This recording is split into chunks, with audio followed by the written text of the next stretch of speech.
ত্রিপুরা রাজ্যে BJP IPFT Tripura জোট সরকারের এই ৭.৫ বছর কাল রাজত্বে আইন শৃঙ্খলার যে বিন্দুমাত্র লেশ নেই, এটা এখন আর সাধারণ নাগরিকদের, বিরোধী দল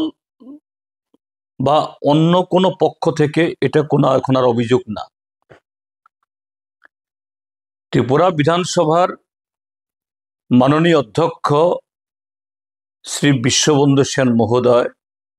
সশরীরে থানায় হাজির হয়ে সমস্ত ধরনের সাংবিধানিক যে প্রটোকল ইত্যাদি ভেঙে ধর্মনগর থানায় সেখানে সারা ত্রিপুরাজ্যের মানুষের সামনে যে উদাহরণ তুলে ধরেছেন, এটা এখন আর অভিযোগের স্তরে নেই। এটা যে ত্রিপুরাজ্যের নিত্য নৈমিত্তিক ঘটনা, এটা এখন এস্টাবলিশড। সেই জায়গায় আমাদের রাজ্যের মাননীয় মুখ্যমন্ত্রী, যিনি স্বরাষ্ট্র দপ্তরের মন্ত্রী, আমরা অন্তত আশা করেছিলাম এই রাজ্যের আপামর যে 40 লক্ষাধিক নাগরিক, যারা নিরপেক্ষভাবে, শুধু যারা কোনো রাজনৈতিক দল করেন তারা না, যে এ থেকে আমাদের রাজ্যের মাননীয় মুখ্যমন্ত্রী তথা মাননীয় স্বরাষ্ট্রমন্ত্রী তিনি একটু শিক্ষা নেবেন, তিনি এতে একটা প্রয়োজনীয় পদক্ষেপ গ্রহণ করার জন্য উদ্যোগ গ্রহণ করবেন এবং তার কথাবার্তা ইত্যাদি দিক থেকে তিনি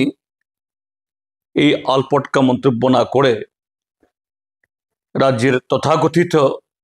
এই সুশাসনের ঢোল না পিটিয়ে তিনি নিজে থেকে সংশোধিত হবেন এবং রাজ্যকে, আমাদের রাজ্যের পুলিশকে কাজে লাগিয়ে এই যে গত ৭.৫ বছর ধরে যে সর্বনাশ বা আইন শৃঙ্খলার ধ্বংসস্তূপে পরিণত হয়েছে, এটাকে সারার চেষ্টা করবে। যে না, এই মাননীয় অধ্যক্ষের এই থানায় উপস্থিত হয়ে এই আইন শৃঙ্খলা সম্পর্কে এরকম জাজ্জল্যমান প্রমাণ উপস্থিত করার পর এরপরে ঘটে গেল শরিক দল ত্রিপুরামথার কর্মীদের দ্বারা বিজেপির কর্মীদের উপর আক্রমণ। আগেও হয়েছে, এবার কোন জায়গায় আক্রমণ? আমাদের দেশের প্রধানমন্ত্রী তথা বিজেপির সর্বোচ্চ নেতা, যার বক্তব্য মন কি বাত না শুনলে বিজেপির সুবিধাভোগী হওয়া যায় না, এই রাজ্যের মধ্যে ওই রেগা যারা কাজ করেন তাদেরকে গিয়ে শুনতে না চাইলেও মন কি বাত অনুষ্ঠানে গিয়ে বসে থাকতে হয়। যাদের নামে তার অধিকার অনুযায়ী আবাস যোজনায় ঘর স্যাংশন হয়েছে, বা সাধারণ গ্রামে গঞ্জে বিভিন্ন স্কিমের যে সুবিধাভোগী হয়েছেন, বেনিফিশিয়ারি বা লাভার্থী হয়েছেন, এই